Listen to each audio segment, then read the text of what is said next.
On X, the Ripple bottleneck theory is popular. I wanted to learn more about this and why it matters to holders of XRP and Ripple. Additionally, members of the Bitcoin community are speaking out about the significance of XRP to financial institutions. We will also examine a great deal of additional information.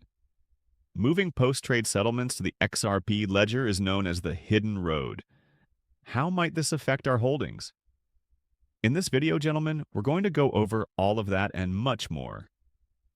Let's get started right now with this fantastic video from Bitcoin Treasury CEO Elliot Johnson. Emailing people as fast as light. Nevertheless, it will take 3 days and cost me about $40. Additionally, I'm not sure if the money I send from Toronto will reach South Africa, and after that, I have to go after it. As if that were absurd. XRP is a cryptocurrency that is designed to facilitate instantaneous and smooth payments. You simply tell that story and then say, oh, but there's also this protocol. You may send on one and receive on the other, as each country sort of joins the network and has a thriving local market. After that, people say, well, I can understand why you would want that. It's similar to Western Union, except it doesn't cost me a fortune. It's like, that's correct. Thus, everything is a part of the same narrative. It's another topic to discuss, which is what I adore about it. This is only one more example to discuss and once more make people aware of what is taking place.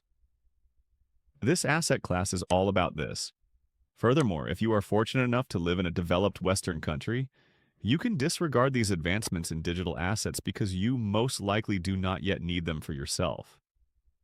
I do not mean to offend anyone, but if you only live in your own country and operate in your own economy, you can disregard these developments. On the other hand, this substance represents a significant improvement for many people worldwide. So fast.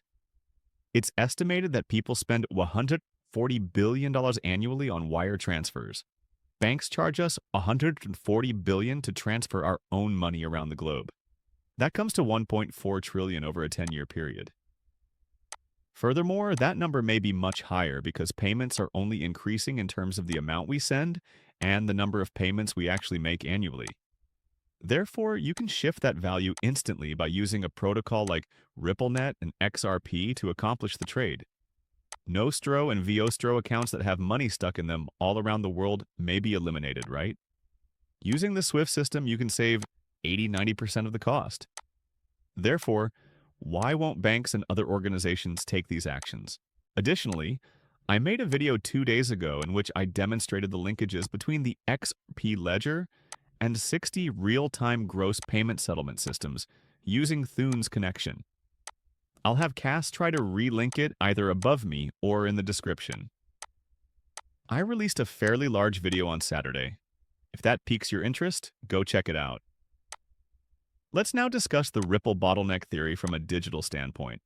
Together, these acquisitions are putting a stop to the world's 5 biggest trading companies. Due to this bottleneck, trillions of dollars in payments, settlements, clearing custody, and DeFi are made possible for Ripple, RLUSD, XRP, and the XRP ledger.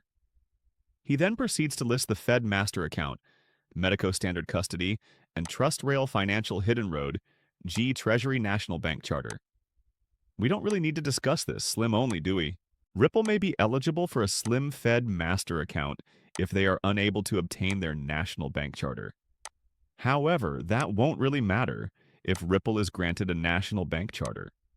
For further details, however, the Ripple bottleneck theory posits that a series of acquisitions, including those of all the companies I just mentioned, are forming a strong financial bottleneck that efficiently regulates institutional access to digital asset infrastructure and controls channels, particularly for the 5 giants of traditional finance trade. Due to this bottleneck, Ripple, and particularly the XRP ledger and assets like XRP and RLUSD, is positioned as a key entry point for trillions of dollars in corporate treasury operations, payments, settlements, custody, clearing, and much more.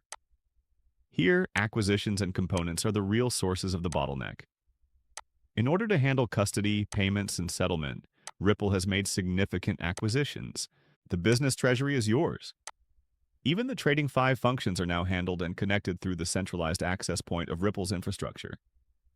This results in a bottleneck where large organizations must increasingly interact with Ripple's ecosystem in order to secure digital asset custody, effective settlement, and treasury management.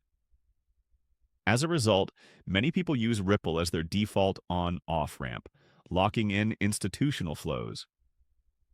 Actions involving digital assets, correct? The gateway is called Ripple.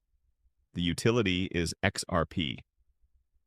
Brad Garleyhouse just confirmed to us that XRP, the token, is at the heart of what Ripple does.